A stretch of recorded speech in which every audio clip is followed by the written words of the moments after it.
കർത്താവിൻ്റെ പരിശുദ്ധമുള്ള നാമം ഈ അനുഗ്രഹിക്കപ്പെട്ട ദിവസം നമ്മുടെ നടുവിൽ ആരാധിക്കപ്പെടട്ടെ എന്ന് ആത്മാർത്ഥമായി ആഗ്രഹിക്കുന്നു.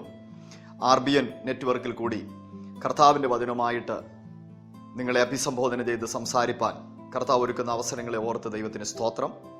പ്രതിഫല ഇച്ഛയില്ലാതെ കർത്താവിൻ്റെ രാജ്യത്തിൻ്റെ വ്യാപ്തിക്ക് വേണ്ടി ദൈവവചനം മറ്റുള്ളവരിൽ എത്തിക്കുക എന്ന ഉദ്ദേശത്തോടെ വളരെ ആത്മാർത്ഥമായിട്ട് പ്രവർത്തിക്കുന്ന RBN നെറ്റ്വർക്കിൻ്റെ പിന്നിൽ പ്രവർത്തിക്കുന്ന എല്ലാ സഹോദരങ്ങൾക്കും ഹൃദയപൂർവ്വമുള്ള നന്ദി ഒരിക്കൽ കൂടി രേഖപ്പെടുത്തുന്നു. കർത്താവിൻ്റെ വചനമായിട്ട് ദീർഘവർഷങ്ങൾക്ക് മുമ്പ് ഈ രാജ്യത്ത് കടന്നു വന്നപ്പോൾ ദൈവത്തിൻ്റെ പരിശുദ്ധാത്മാവിൽ കൂടി എൻ്റെ പ്രിയ സഹോദരനോട് ദൈവം കൈമാറിയ ദൈവവാഗ്ദത്തങ്ങളുടെ നിവർത്തിയായിരുന്നു ഈ RBN നെറ്റ്വർക്ക് ചാനൽ. ലോകത്തിൻ്റെ വിവിധ ഭാഗങ്ങളിലുള്ള നൂറുകണക്കിന് ദൈവദാസന്മാരുടെ സന്ദേശങ്ങൾ ലോകത്തിൻ്റെ 5 വൻകരകളിലും അനവധി വ്യക്തികൾക്ക് പങ്കിട്ടു കൊടുക്കുവാൻ കഴിഞ്ഞ നാളുകളിൽ ഈ RBN നെറ്റ്വർക്ക് മുഖാന്തരം ദൈവം ഒരുക്കിയ എല്ലാ അവസരങ്ങളെയും ഓർത്ത് ദൈവത്തിന് മുഴുവൻ മഹത്വം അർപ്പിക്കുകയാണ്. ഇന്ന് ഞാൻ നിങ്ങളുമായി പങ്കിടുവാൻ ആഗ്രഹിക്കുന്ന സന്ദേശം, നമ്മുടെ കർത്താവിന് ധാരാളം പ്രത്യേകതകൾ വിശുദ്ധ ബൈബിൾ പഠിക്കുമ്പോൾ നമുക്ക് കാണുവാൻ സാധിക്കും. പറഞ്ഞാലും എഴുതിയാലും ഒടുങ്ങാത്ത തീരാത്ത വിശാലമായ അനുഭവങ്ങൾ യേശുക്രിസ്തുവുമായി ബന്ധപ്പെട്ട് നമുക്ക് ധാരാളമായി പങ്കിടുവാൻ കഴിയും. എന്നാൽ ഇന്ന് ഞാൻ നിങ്ങളുമായി പങ്കിടുവാൻ ആഗ്രഹിക്കുന്നത്, നമ്മുടെ കർത്താവ് ഹൃദയത്തിൻ്റെ മുറിവുകളെ കെട്ടുന്ന കർത്താവാണ്. യേശുക്രിസ്തുവിൻ്റെ മാത്രം പ്രത്യേകതയാണ് മനുഷ്യനെ ആരോഗ്യമുള്ള ഒരു മനസ്സിൻ്റെ ഉടമയാക്കി തീർക്കുവാൻ നമ്മുടെ പ്രിയ കർത്താവിന് കഴിയും. വിശുദ്ധ ബൈബിളിൽ നിന്ന് ഒരു വേദഭാഗം ഞാൻ വായിച്ചിട്ട് എൻ്റെ സന്ദേശം ഞാൻ തുടരുവാൻ ആഗ്രഹിക്കുകയാണ്. തെസ്സലോനിക്കർക്ക് എഴുതിയ 1-ാം ലേഖനം 5-ാം അധ്യായം 23-ാം വാക്യത്തിൽ ഇങ്ങനെ നമ്മൾ വായിക്കുന്നു: സമാധാനത്തിന്റെ ദൈവം തന്നെ നിങ്ങളെ മുഴുവനും ശുദ്ധീകരിക്കുമാറാകട്ടെ. നിങ്ങളുടെ ആത്മാവും പ്രാണനും ദേഹവും അശേഷം നമ്മുടെ യേശുക്രിസ്തുവിന്റെ പ്രത്യക്ഷതയിൽ അനന്യമായി വെളിപ്പെടുവാൻ കാക്കപ്പെടുമാറാകട്ടെ. വായിച്ചു കേട്ട വേദഭാഗത്തിന്റെ പൊതുവായ സ്വഭാവം ക്രിസ്തുവിന്റെ പുനരാഗമനവുമായി ബന്ധപ്പെട്ട ചിന്തകളാണ് ഈ വേദഭാഗത്തിൽ നമുക്ക് കാണുവാൻ സാധിക്കുന്നത്. എന്നാൽ എന്നെ സ്പർശിച്ച 2 വാക്കുകൾ എൻ്റെ പ്രേക്ഷകർക്ക് വേണ്ടി ഞാൻ പങ്കിടുവാൻ ആഗ്രഹിക്കുകയാണ്. അവിടെ നമ്മളിങ്ങനെ വായിച്ചു: നമ്മുടെ ആത്മാവിനെയും പ്രാണനെയും അറിയുന്ന നമ്മുടെ കർത്താവ്. അതെ എൻ്റെ പ്രിയപ്പെട്ട സഹോദരങ്ങളെ, നമ്മുടെ ആത്മാവിനെ, പ്രാണനെ അതിൻ്റെ ഉടമസ്ഥനായ ദൈവത്തിന് അറിയുവാനും സൗഖ്യമാക്കാനും കഴിയും. യേശുക്രിസ്തുവിനെ കുറിച്ച് വിശുദ്ധ തിരുവെഴുത്ത് നമ്മൾ പഠിക്കുമ്പോൾ, പ്രത്യേകിച്ച് പഴയ നിയമ പുസ്തകങ്ങളിൽ യേശുക്രിസ്തുവിന്റെ ജനനത്തിനു മുമ്പ്, നൂറ്റാണ്ടുകൾക്ക് മുമ്പ് തന്നെ സവിസ്തരമായ പ്രവചനങ്ങൾ പ്രവാചകന്മാർ നടത്തിയതായി നമുക്ക് കാണുവാൻ സാധിക്കുന്നു. യെശയ്യാവ് പറഞ്ഞു, അത്ഭുത മന്ത്രിയായ, ധീരനാം ദൈവമായ, നിത്യപിതാവായ, സമാധാനത്തിന്റെ പ്രഭുവായ യേശുക്രിസ്തുവിനെ തന്റെ പ്രവചനങ്ങളിൽ കൂടി ലോകത്തിന് പരിചയപ്പെടുത്തുവാനിടയായി. അപ്പോൾ തന്നെ യെശയ്യാ പ്രവചനം 61-ാം അധ്യായം 1-ാം വാക്യത്തിൽ പറയുന്നു: ഹൃദയം തകർന്നവരുടെ മുറിവുകൾ കെട്ടുവാനാണ് യേശുക്രിസ്തു ഈ ഭൂമിയിലേക്ക് വരുന്നത്. 66-ാം അധ്യായം 2-ാം വാക്യത്തിൽ അരിഷ്ട മനസ്സുകളെ യേശുക്രിസ്തുവിന് സൗഖ്യമാക്കാൻ കഴിയും. 147-ാം സങ്കീർത്തനം 3-ാം വാക്യത്തിൽ മനം തകർന്നവരെ സൗഖ്യമാക്കുകയും അവരുടെ മുറിവുകളെ കെട്ടുകയും ചെയ്യുന്നു. സാധാരണ എപ്പോഴും നമ്മുടെ പ്രാർത്ഥനകളിൽ നമ്മൾ ഉദ്ധരിക്കുന്ന ഒരു വാക്യമുണ്ട്: ഹൃദയം നുറുങ്ങിയവർക്ക് സമീപസ്ഥനായ, മനസ്സ് തകർന്നുപോയവരെ രക്ഷിക്കുന്നവനായ നമ്മുടെ പ്രിയ കർത്താവ്. പ്രിയപ്പെട്ട എൻ്റെ സഹോദരങ്ങളെ, ഇന്ന് ഈ സന്ദേശം കേട്ടുകൊണ്ടിരിക്കുമ്പോൾ ദൈവത്തിന്റെ പരിശുദ്ധാത്മാവിനെ നിങ്ങൾക്ക് മാറാനുള്ള ഒരു സന്ദേശം ഇതാണ്: ഞാൻ നിങ്ങൾക്ക് ആരോഗ്യമുള്ള ഒരു മനസ്സ് തരുവാൻ ആഗ്രഹിക്കുന്നു. ആരോഗ്യമുള്ള ഒരു ഹൃദയത്തിന്റെ ഉടമയാക്കി നമ്മുടെ കർത്താവ് നിങ്ങളെ തീർക്കുവാൻ ആഗ്രഹിക്കുകയാണ്. ഒരു വ്യക്തിയെ അവനാക്കി തീർക്കുന്നത് ഈ പുറമേ കാണുന്ന നമ്മുടെ ശരീരമല്ല, സൃഷ്ടിതാവായ ദൈവത്തിന്റെ ഉടമസ്ഥതയിൽപ്പെട്ട ആത്മാവും പ്രാണനും നമ്മുടെ ഉള്ളിൽ വസിക്കുന്നത് കൊണ്ടാണ് ഒരു വ്യക്തിക്ക് വ്യക്തിത്വവും അവനാക്കി, മനുഷ്യനാക്കി, അവന്റെ പേരിന് മഹിമ, മഹത്വമൊക്കെ ലഭിക്കുന്നതിന് കാരണമായി തീരുന്നത്. ഈ അകത്തെ മനുഷ്യന് മുറിവേൽക്കപ്പെട്ട് കഴിഞ്ഞാൽ ജീവിതത്തിന്റെ താളം തെറ്റുവാനിടയാകും. എല്ലാ മേഖലകളിലും അസ്വസ്ഥതകളും ശൂന്യതകളും പരാജയങ്ങളും നേരിടുവാനിടയായി തീരും. അകത്ത് മുറിവേൽക്കപ്പെട്ട ഒരു വ്യക്തിക്ക് ജയകരമായ ഒരു ജീവിതം നയിക്കുവാൻ കഴിയത്തില്ല. ഇന്ന് നമ്മുടെ സമൂഹത്തിൽ പുറമേ വളരെ സന്തോഷത്തിന്റെ പ്രകടനങ്ങൾ നടത്തുന്ന പലരും ആത്മീക ജീവിതത്തിൽ പോലും ദൈവത്തെ ആരാധിക്കുന്നു, പല കാര്യങ്ങളിൽ ഇടപെടുന്നെങ്കിലും അകത്ത് ആഴമായ മുറിവുകളുമായി ജീവിക്കുന്ന ധാരാളം വ്യക്തികളുണ്ട്. ഇന്ന് ഈ സന്ദേശം ഇവിടെ കേട്ടുകൊണ്ടിരിക്കുമ്പോൾ നിങ്ങളുടെ ജീവിതത്തിൽ രഹസ്യമായി മറഞ്ഞിരിക്കുന്ന വർഷങ്ങളുടെ കാലപ്പഴക്കമുള്ള ഏതെങ്കിലും വേദനയിൽ നിങ്ങൾ നിരാശപ്പെട്ടിരിക്കുകയാണെങ്കിൽ യേശു കർത്താവ് സ്നേഹത്തോടെ നിങ്ങളെ ചേർത്ത് നിർത്തി പറയുന്നു, ഞാൻ നിങ്ങളുടെ മനസ്സിന്റെ മുറിവുകളെ സൗഖ്യമാക്കി ഒരു ആന്തരിക സൗഖ്യം തന്ന് ഒരു ഇന്നർ ഹീലിംഗ് ഇന്ന് ദൈവം നിങ്ങൾക്ക് പ്രദാനം ചെയ്യുവാൻ ആഗ്രഹിക്കുകയാണ്. ഓരോ വ്യക്തികൾക്കും വിവിധ സന്ദർഭങ്ങളിൽ മുറിവുകൾ ഏൽക്കപ്പെട്ടിട്ടുണ്ട്. ബാല്യപ്രായത്തിലേറ്റ മുറിവുകളുണ്ട്, യൗവനത്തിലേറ്റ മുറിവുകളുണ്ട്, ജീവിതത്തിൽ പരാജയത്തിന്റെയും വഞ്ചനയുടെയും സ്നേഹിച്ച വ്യക്തികൾ വിട്ടുപോയപ്പോൾ, വിശ്വസിച്ചവർ നമ്മെ അവഗണിച്ചപ്പോൾ, ചെയ്യാത്ത തെറ്റ് നമ്മെ അടിച്ചേൽപ്പിച്ചപ്പോൾ, നമ്മുടെ പ്രാഗൽഭ്യത്തെ ആത്മീയ ജീവിതത്തിൽ ചോദ്യം ചെയ്തപ്പോൾ ആഴത്തിലെ മുറിവുകളേറ്റ അനവധി പേർ എൻ്റെ ചുറ്റിലും നമ്മുടെ സമൂഹത്തിന്റെ മുമ്പിൽ നമുക്ക് കാണുവാൻ കഴിയുന്നുണ്ട്. പ്രിയപ്പെട്ടവരെ, നിങ്ങളുടെ ജീവിതത്തിൽ അവഗണനയുടെയും ഒറ്റപ്പെടലിന്റെ അനുഭവത്തിൽ ക്ഷതമേറ്റ് നിരാശയ്ക്ക് നിങ്ങൾ അടിമയായിരിക്കുകയാണെങ്കിൽ കർത്താവ് പറയുന്നു, ഞാൻ നിങ്ങളെ സൗഖ്യമാക്കുവാൻ ആഗ്രഹിക്കുകയാണ്. അകത്തു മുറിവ് വെച്ചുകൊണ്ട് ഒരു നല്ല ഭർത്താവായി, ഒരു നല്ല ഭാര്യയായി, ഒരു നല്ല പാസ്റ്ററായി, നല്ലൊരു വിശ്വാസിയായി, നല്ലൊരു അപ്പനായി, നല്ലൊരു മകനായി അഭിനയിക്കുവാൻ പറ്റും. പക്ഷെ ജീവിതത്തിന്റെ യാഥാർത്ഥ്യങ്ങളോട് അടുത്ത് വരുമ്പോൾ തീർച്ചയായിട്ടും താളപ്പിഴകൾ സംഭവിക്കുവാനും പരാജയങ്ങളുടെ കുപ്പുകുഴിയിലേക്ക് താണുപോകേണ്ട സന്ദർഭങ്ങൾ ഉണ്ടാകും. നിങ്ങൾ ഇന്ന് തകർന്നിരിക്കുന്ന മേഖലയിൽ നിന്ന് യേശു നിങ്ങളെ കൈപിടിച്ച് ഉയർത്തി ഒരു പുതിയ അനുഭവത്തിലെത്തിക്കുവാൻ നമ്മുടെ പ്രിയ കർത്താവ് ഈ സന്ദേശം കേട്ടുകൊണ്ടിരിക്കുമ്പോൾ നിങ്ങളെക്കുറിച്ച് ആഗ്രഹിക്കുന്നു എന്ന സന്തോഷകരമായ കാര്യം ഞാൻ ഇവിടെ പ്രഖ്യാപിക്കട്ടെ. രണ്ടു മേഖലകളിൽ ദൈവം നമ്മെ സ്വാതന്ത്ര്യം നൽകി നമ്മെ ആന്തരിക സൗഖ്യത്തിലേക്ക് നയിക്കുവാൻ ആഗ്രഹിക്കുന്നു. ഒന്ന്, നിങ്ങളെ വേദനിപ്പിക്കുന്ന ഓർമ്മകളിൽ നിന്ന് ദൈവം നിങ്ങളെ സൗഖ്യമാക്കാൻ ആഗ്രഹിക്കുന്നു. നമ്മുടെ എല്ലാം ജീവിതത്തിൽ ഉള്ള ഒരു പ്രശ്നമാണ് മറന്നുപോകുക. മറവി നമ്മുടെ കൂടപ്പിറപ്പായ കാര്യമാണ്. പക്ഷേ എൻ്റെ പ്രിയ സഹോദരങ്ങളെ, ഞാൻ നിങ്ങളോട് ചോദിക്കട്ടെ, 10 വർഷം മുമ്പേ, 25 വർഷം മുമ്പേ, കാലങ്ങളുടെ പുറകോട്ട് നിങ്ങൾ ജീവിതത്തിന്റെ അനുഭവങ്ങൾ മറച്ചു നോക്കുമ്പോൾ നിങ്ങളെ മോശമായി ചിത്രീകരിച്ച, നിങ്ങളെക്കുറിച്ച് മോശമായ ഒരു അഭിപ്രായം പറഞ്ഞ, നിങ്ങളെ വേദനിപ്പിച്ച ഒരു വ്യക്തിയെ നിങ്ങൾക്ക് ഒരിക്കലും മറക്കാൻ പറ്റുന്നില്ല.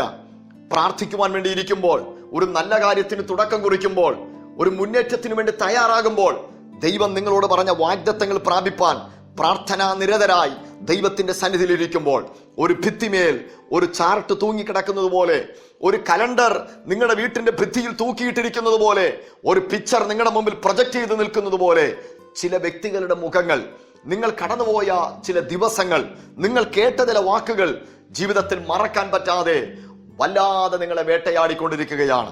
ഈ സന്ദേശം കേട്ടുകൊണ്ടിരിക്കുമ്പോൾ കാൽവറി ചൊരിയപ്പെട്ട യേശു ക്രിസ്തുവിന്റെ രക്തത്താൽ ഇന്ന് പകൽ ദൈവം നിങ്ങളോട് പറയുന്നു, നിന്നെ കൊണ്ട് നിന്റെ ഹൃദയത്തിൽ നിന്ന്, ചിന്തയിൽ നിന്ന് എടുത്തു മാറ്റാൻ പറ്റാത്ത ചില ഓർമ്മകളെ യേശു കർത്താവ് ഇന്ന് പൂർണ്ണമായി എടുത്തു മാറ്റിയിട്ട് ഒരു പുതിയ അനുഭവത്തിലേക്ക് ദൈവം നിങ്ങളെ നയിക്കുവാൻ ആഗ്രഹിക്കുകയാണ്. നിങ്ങളുടെ ജീവിതം തോറ്റുപോകേണ്ട ജീവിതമല്ല, പരാജയത്തിന് വേണ്ടിയല്ല കർത്താവ് നിങ്ങളെ വിളിച്ചിരിക്കുന്നത്.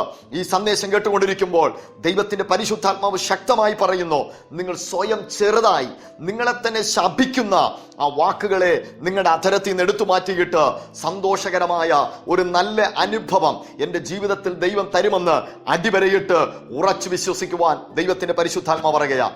നിങ്ങളെ ദൈവത്തിന് ആവശ്യമുണ്ട്, നിന്റെ ജീവിതം ദൈവത്തിന് ആവശ്യമുണ്ട്. ദൈവം നിന്നിൽ അന്തർലീനമാക്കിയിരിക്കുന്ന കഴിവുകൾ ദൈവത്തിനും ദൈവരാജ്യത്തിനു വേണ്ടി പ്രയോജനപ്പെടേണ്ടതാണ്. പിശാച് നിന്നെ പറ്റിച്ചുകൊണ്ടിരിക്കുകയാണ്. നിന്റെ സാഹചര്യം മോശമാണ്, രക്ഷപ്പെടുവാൻ നിനക്ക് കഴിയത്തില്ല. നിന്റെ ജീവിതം എന്നും പരാജയത്തിലും തോൽവിയിലും തകർന്ന് തരിപ്പണമായി പോകുമെന്ന് പിശാച് നിന്നോട് പറഞ്ഞുകൊണ്ടിരിക്കുകയാണെങ്കിൽ നിന്റെ വേദനയുള്ള ഓർമ്മകളെ കർത്താവ് എടുത്തു മാറ്റിയിട്ട് ഒരു പുതിയ തുടക്കത്തിന് വേണ്ടി, ഒരു പുതിയ അനുഗ്രഹീതമായ അനുഭവം ദൈവം നിനക്ക് പ്രദാനം ചെയ്യുവാൻ ആഗ്രഹിക്കുകയാണ്. വിശ്വസിക്കുന്നവർക്കായി ഞാൻ ദൈവത്തിന് സ്തോത്രം ചെയ്യുകയാണ്. രണ്ടാമത്, ദൈവം നമ്മളെ റിലീസ് ചെയ്യുവാൻ, സ്വാതന്ത്ര്യം വരുത്തുവാൻ ആഗ്രഹിക്കുന്നത്, നിങ്ങൾക്ക് ജയിക്കാൻ പറ്റാതെ, ദൈവത്തെ വേണ്ടവണ്ണം പ്രസാദിപ്പിക്കാൻ പറ്റാതെ, സന്തോഷപൂർണമായൊരു ജീവിതം നിങ്ങൾക്ക് സ്വയം നയിക്കാൻ പറ്റാതെ നിങ്ങളിൽ കടന്നുകൂടിയിരിക്കുന്ന മോശപ്പെട്ട വികാരങ്ങളിൽ നിന്ന്, ബാഡ് ഇമോഷനുകളെ കർത്താവ് എടുത്തു മാറ്റാനുള്ള കൃപ നിങ്ങളുടെ മേൽ ദൈവം പകരുവാൻ ആഗ്രഹിക്കുകയാണ്. എൻ്റെ പ്രിയപ്പെട്ട സഹോദരങ്ങളെ, നിങ്ങളുടെ അധരത്തിൽ യേശു ക്രിസ്തുവിന്റെ നാമത്തിലുള്ള പാട്ടുണ്ട്, നിങ്ങൾ കരമുയർത്തി സ്തോത്രം പറയുന്നുണ്ട്, നിങ്ങളുടെ മേൽ പകരപ്പെട്ട പരിശുദ്ധാത്മാവിന്റെ സാന്നിധ്യത്തിൽ നിങ്ങൾ അന്യഭാഷയിലും ദൈവത്തെ ആരാധിക്കുന്നുണ്ട്. ഒരുപക്ഷെ നിങ്ങൾ പ്രസംഗിക്കുന്നയാളായിരിക്കാം, ഒരുപക്ഷെ നിങ്ങൾ യേശു ക്രിസ്തുവിനെ കുറിച്ച് ധാരാളമായി ആത്മാർത്ഥമായി മറ്റുള്ളവരോട് പങ്കിടുന്ന വ്യക്തിയായിരിക്കാം. പക്ഷെ ജീവിതത്തിൽ വിട്ടുമാറാത്ത, നിങ്ങളെ പറ്റിപ്പിടിച്ചിരിക്കുന്ന ചില വിചാരങ്ങൾ, കോപ സ്വഭാവം, മറ്റുള്ളവരുടെ ഉയർച്ചയിൽ സന്തോഷിക്കാൻ പറ്റാത്ത അനുഭവങ്ങൾ, മറ്റുള്ളവരുടെ നന്മയിൽ അസൂയപ്പെടുന്ന ഒരു ഹൃദയം നിങ്ങളുടെ ജീവിതത്തിൽ പിശാച് നിങ്ങൾക്ക് നൽകി തന്നിരിക്കുകയാണെങ്കിൽ, കർത്താവ് ഇന്ന് പകൽ നിങ്ങളോട് പറയുകയാണ്, ആറ്റരുകത്ത് നട്ടിരിക്കുന്നതും തക്ക കാലത്ത് ഫലം കായ്ക്കുന്നതും നല്ല ദാസനെ എന്ന് വിളിക്ക് ഓഹരിക്കാരനായി തീരാൻ പറ്റുന്നതുമായ അനുഗ്രഹീതമായ വികാരങ്ങളാൽ നമ്മുടെ മനസ്സിനെയും നമ്മുടെ പ്രാണനെയും നിറയ്ക്കുവാൻ നമ്മുടെ പ്രിയ കർത്താവ് ഇന്ന് പകൽ ആഗ്രഹിക്കുകയാണ്. എന്റെ പ്രിയപ്പെട്ട സഹോദരങ്ങളെ, ആന്തരികമായി മുറിവേൽക്കപ്പെട്ട ഒരു വ്യക്തിയുടെ പ്രധാനപ്പെട്ട ലക്ഷണമെന്ന് പറയുന്നത്, അവൻ സ്വയം എന്നെ ആർക്കും വേണ്ട, എൻ്റെ ജീവിതം ഇനി ഒരിക്കലും മെച്ചപ്പെടത്തില്ല, എൻ്റെ കുടുംബത്തിന്റെ താളം തെറ്റിയിരിക്കുകയാണ്, എൻ്റെ കുഞ്ഞുങ്ങൾക്ക് നല്ല നിലയിൽ എത്തുവാൻ കഴിയത്തില്ല, എൻ്റെ ബിസിനസ് മെച്ചപ്പെടത്തില്ല, എൻ്റെ ആത്മീക ജീവിതത്തിന് ഒരു പുരോഗതി ഉണ്ടാകത്തില്ല. കർത്താവിന്റെ ദാസന്മാരായ നിങ്ങളിൽ ആരെങ്കിലും ചിന്തിക്കുന്നുണ്ടോ, ഞാൻ ഒതുക്കപ്പെട്ടു പോയി, എനിക്കൊരു വിശാലമായ ശുശ്രൂഷ ചെയ്യുവാൻ കഴിയത്തില്ല, എൻ്റെ സാഹചര്യങ്ങൾ മോശമാണ്, ഇങ്ങനെ നിങ്ങൾ സ്വയം ചെറുതായി സ്വയസഹതാപത്തിന്റെയും സ്വയവിരോധത്തിന്റെയും വാക്കുകൾ നിങ്ങൾ പറയുന്നുണ്ടോ എങ്കിൽ നിങ്ങളുടെ മനസ്സിൽ ആഴത്തിലെവിടെയോ ചില മുറിവുകൾ കിടപ്പുണ്ട്. നിങ്ങൾ ആവശ്യമില്ലാതെ അകാരണമായി ചിലതിനെ നിങ്ങൾ ഭയപ്പെടുന്നുണ്ടോ? ഇല്ലാത്ത രോഗം വരുമെന്ന്, നിങ്ങളുടെ കുഞ്ഞുങ്ങളുടെ ഭാവി തകർന്നു പോകുമെന്ന്, വിദ്യാഭ്യാസത്തിൽ തോറ്റുപോകുമെന്ന്, നിങ്ങളുടെ ബിസിനസ് പരാജയപ്പെട്ടു പോകുമെന്ന്, നിങ്ങളുടെ സഭ വളരത്തില്ലെന്ന്, നിങ്ങളുടെ ശുശ്രൂഷ മെച്ചപ്പെടത്തില്ലെന്ന് കാരണമില്ലാത്തൊരു ഭയത്തിന്റെ സ്പിരിറ്റ് പിശാചി നിങ്ങളുടെ മനസ്സിലിട്ടിരിക്കുകയാണോ? എങ്കിൽ ഇന്ന് ദൈവത്തിൽ ആശ്രയിച്ച് നിങ്ങൾ പറയുക, എൻ്റെ ദൈവം എൻ്റെ പക്ഷത്ത്, ദൈവത്തിന്റെ കൃപയാൽ ദൈവം എനിക്ക് അനുകൂലമായിട്ടുണ്ട്, എൻ്റെ ദൈവത്താൽ എനിക്ക് മതിൽ ചാടിക്കടക്കാൻ പറ്റും, പടക്കൂട്ടത്തിൽ നേരെ പാഞ്ഞു ചെല്ലാൻ പറ്റും. വിശുദ്ധ ബൈബിൾ ഇങ്ങനെ പറയുന്നു, സ്വന്തം പുത്രനെ ആദരിക്കാതെ നിങ്ങൾക്ക് വേണ്ടി ഏൽപ്പിച്ച് തന്നവൻ അവനോടുകൂടി സകലതും നൽകി തരാതിരിക്കുമോ? അതെ എൻ്റെ പ്രിയ സഹോദരങ്ങളെ, യേശുക്രിസ്തുവിനേക്കാൾ വലുതായിട്ട് ഉലകത്തിലൊന്നുമില്ല, ഇനി വരാനൊന്നുമില്ല. യേശുവിനെ സ്വർഗം പിതാവ് നിങ്ങൾക്ക് തന്നെങ്കിൽ, നിങ്ങളുടെ പാപമോചനത്തിന് വേണ്ടി നൽകി തന്നുവെങ്കിൽ അതിനേക്കാൾ അപ്പുറമായിട്ട് ഒന്നുമില്ല. നിങ്ങൾക്ക് വേണ്ടി കരുതുന്ന, നിങ്ങളെ അറിയുന്ന, നിങ്ങളുടെ സങ്കടം ഏറ്റെടുക്കുന്ന, നിങ്ങളുടെ ഉത്തരവാദിത്വം ഏറ്റെടുക്കുന്ന, നിന്റെ ഭാരം എന്റെ മേൽ വച്ചുകൊള്ളുക എന്ന് അരുളി ചെയ്ത യേശു നിന്റെ കൂടെ, നിന്റെ അവസ്ഥയറിഞ്ഞ് പ്രവർത്തിക്കുവാൻ നിന്റെ കൂടെയുണ്ടെങ്കിൽ അകാരണമായ ഭയങ്ങളെയും ആകുല ചിന്തകളെയും എടുത്തു പുറത്തു കളഞ്ഞിട്ട് കർത്താവിൽ ശരണപ്പെടുവാൻ ഈ സന്ദേശം കേട്ടുകൊണ്ടിരിക്കുമ്പോൾ പരിശുദ്ധാത്മാവ് നിങ്ങളോട് ആവശ്യപ്പെടുകയാണ്. എന്റെ പ്രിയ സഹോദരങ്ങളെ, യേശു നമ്മുടെ മനസ്സിന്റെ മുറിവുകളെ കെട്ടുന്ന ദൈവമാണ്. നിങ്ങൾ സ്നേഹിച്ച ഭർത്താവിൽ നിന്ന്, നിങ്ങൾ വിശ്വസിച്ച ഭാര്യയിൽ നിന്ന്, പ്രതീക്ഷയോടെ വളർത്തിയ മക്കളിൽ നിന്ന് നിങ്ങൾ പ്രതീക്ഷിക്കാത്ത മുറിവുകൾ നിങ്ങളുടെ മനസ്സിനേൽക്കപ്പെട്ടിട്ട് സങ്കടം ആരോടും പറയാൻ പറ്റാതെ, നിങ്ങൾ കഴിക്കുന്ന ആഹാരത്തിന്റെ രുചി നിങ്ങൾക്ക് തിരിച്ചറിയാൻ പറ്റാതെ, ഉറങ്ങാൻ കിടന്നാൽ തളർന്നു കിടക്കും, ഉറക്കത്തിന്റെ സന്തോഷം നിങ്ങൾക്ക് അനുഭവിക്കുവാൻ കഴിയുന്നില്ല.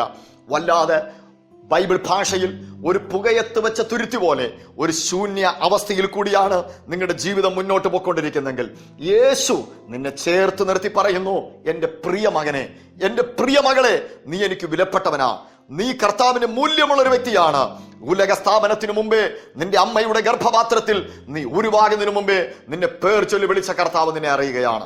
2 ദൂതുകൾ പറഞ്ഞ് ഞാൻ നിങ്ങൾക്ക് വേണ്ടി പ്രാർത്ഥിച്ച് എന്റെ വാക്കുകൾക്ക് വിരാമം കുറിക്കുവാൻ ആഗ്രഹിക്കുക. പരിശുദ്ധാത്മ പറയുന്നു, ഒന്ന്, നിങ്ങൾ വിശ്വസിക്കുക, എല്ലാ കാലവും ഒരുപോലെയല്ല. നിങ്ങൾക്കൊരു നല്ല സീസൺ ജീവിതത്തിൽ പ്രതീക്ഷ വയ്ക്കുക. ഒരു നല്ല കാലം നിങ്ങളുടെ മുമ്പിൽ വരുവാൻ പോകുകയാണ്. ഇന്ന് നിങ്ങളുടെ ജീവിതം, കുടുംബം, ബിസിനസ്, ആത്മീക ജീവിതം, വിശ്വാസത്തിൽ പ്രതീക്ഷയോടെ ആരംഭിച്ച നിങ്ങളുടെ ആത്മീക പ്രവർത്തനങ്ങൾ, മിനിസ്ട്രി, ഇവയെല്ലാം കൊഴിഞ്ഞ് സാധ്യതയില്ലാതെ ലോകത്തിന്റെ കണ്ണുകൊണ്ട് നോക്കുമ്പോൾ കരിഞ്ഞു നിൽക്കുന്ന ഒരു വൃക്ഷത്തിന് തുല്യമാണെങ്കിൽ വിശ്വസിക്ക്, പ്രാർത്ഥിക്ക്, ദൈവത്തിന്റെ വാഗ്ദത്തങ്ങളെ മുറുകെ പിടിക്ക്. നിനക്ക് വേണ്ടി സ്വർഗത്തിൽ നിന്നൊരു മഴ ആ വൃക്ഷത്തിന്മേൽ പെയ്യ്ക്കുവാൻ പോകുകയാണ്. ഒരു പുതിയ തളർപ്പിനെ ദൈവം വീണ്ടും മടക്കി വരുത്തുവാനിടയാകും. പച്ചപ്പുഴും വെട്ടിക്കിളിയും തുള്ളനും നശിപ്പിച്ചതിനെ ദൈവം തീർച്ചയായും മടക്കി തരും.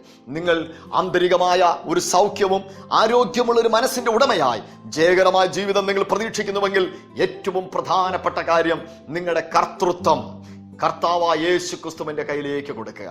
പാപങ്ങളെ ഏറ്റുപറയുക. യേശുക്രിസ്തുവിൽ വിശ്വസിക്കുക, യേശുക്രിസ്തുവിന്റെ കൽപ്പന അനുസരിക്കുക. യേശുവിനോട് പറയുക, യേശുവേ, അങ്ങന്റെ ഉള്ളത്തിൽ എൻ്റെ നാഥനായി, എൻ്റെ രക്ഷകനായി, എൻ്റെ പിതാവായി, എൻ്റെ അടുത്ത സ്നേഹിതനായി അങ്ങന്റെ കൂടെ ഇരിക്കണമേ എന്ന് യേശുവിനോട് ഹൃദയം തുറന്ന് പ്രാർത്ഥിക്കുക. നിങ്ങളുടെ മുഴുവൻ ഉത്തരവാദിത്വം കർത്താവിന്റെ കരങ്ങളിൽ ഏൽപ്പിക്കുക. തീർച്ചയായിട്ടും നിങ്ങൾ തോറ്റുപോകത്തില്ല. ആരോഗ്യമുള്ളൊരു മനസ്സിന്റെ ഉടമയായി, ജയകരമായി, നിത്യതയെ ലക്ഷ്യമാക്കി നിങ്ങൾക്ക് ജീവിക്കുവാൻ കർത്താവ് അവസരം നൽകി തരുവാനിടയാകും. എൻ്റെ പ്രിയ സഹോദരങ്ങളെ, നമുക്ക് ഒരുമിച്ച് പ്രാർത്ഥിക്കാം. കർത്താവ് നമുക്ക് ആശയും പ്രതീക്ഷയും മുന്നോട്ട് ജീവിക്കുവാനുള്ള ആഗ്രഹങ്ങളും ആരോഗ്യമുള്ള ഒരു ഹൃദയത്തിന്റെ ഉടമയായി നിങ്ങളെ നയിപ്പാൻ കർത്താവ് പ്രാർത്ഥനയാണ്. എൻ്റെ പ്രിയ കർത്താവേ, RBN നെറ്റ്വർക്കിൽ കൂടി ലോകമെമ്പാടും ഈ സന്ദേശം കേൾക്കുന്ന ഞങ്ങളുടെ പ്രിയ സഹോദരങ്ങൾക്ക് വേണ്ടി ആത്മാർത്ഥതയോടെ ഹൃദയം തുറന്ന് ഞങ്ങൾ പ്രാർത്ഥിക്കുകയാണ്. കുടുംബജീവിതത്തിലേറ്റ പരാജയങ്ങളുമായി, കുഞ്ഞുങ്ങളിൽ നിന്നേറ്റ മുറിവുകളുമായി, അപ്പനിൽ നിന്നും അമ്മയിൽ നിന്നും മക്കൾക്കേറ്റ മുറിവുമായി, ആത്മീയ ജീവിതത്തിൽ പ്രതീക്ഷിച്ച് വളർത്തുമെന്ന് ചിന്തിച്ച വ്യക്തികൾ അവഗണിച്ചപ്പോൾ ഉണ്ടായ മുറിവുകളുമായി കഴിയുന്ന ഞങ്ങളുടെ പ്രിയ സഹോദരങ്ങളെ, നല്ലവനായ ഞങ്ങളുടെ പ്രിയ കർത്താവെ, അങ്ങയുടെ രക്തത്താൽ, അങ്ങയുടെ പരിശുദ്ധാത്മാവിന്റെ സാന്നിധ്യത്താൽ മുറിവുകളെ കെട്ടുവാൻ പ്രാപ്തമായ അങ്ങയുടെ വചനത്താൽ നിന്റെ ജനത്തെ സൗഖ്യമാക്കണമേ. ത്രിയേക ദൈവത്തിന്റെ നാമത്തിൽ ഈ ജനത്തെ ഒരു പുതുക്കത്തിന് വേണ്ടി അവരുടെ ജീവിതത്തിൽ നഷ്ടപ്പെട്ടു പോയത് മടക്കി കിട്ടുമെന്നുള്ള പ്രതീക്ഷയോടെ പുതിയ തുടക്കങ്ങൾക്ക് കാരണമായി തീരുവാൻ കർത്താവിന്റെ നാമത്തിൽ നിന്റെ ജനത്തെ അനുഗ്രഹിച്ചു പ്രാർത്ഥിക്കുന്നു. യേശു ക്രിസ്തുവിൻ നാമത്തിൽ തന്നെ. ആമേൻ, ആമേൻ. God bless you. ഈ ചാനലിനെ ഓർത്ത് നിങ്ങൾ പ്രാർത്ഥിക്കുക, പ്രവർത്തനങ്ങളെ ഓർത്ത് പ്രാർത്ഥിക്കുക. ദൈവം എല്ലാ ആശീർവാദങ്ങളും നൽകി തരട്ടെ. നമ്മുടെ കർത്താവ് വരാറായി. ദൈവരാജ്യത്തിനു വേണ്ടി ഒരുമിച്ച് അധ്വാനിക്കാം. God bless you. Our vision is to recognize, source, create, package, and present world-class anointed, prophetic, supernatural content in a spirit of excellence across the globe into every nation, reconciling man, woman, and child with God by the power of the Holy Spirit.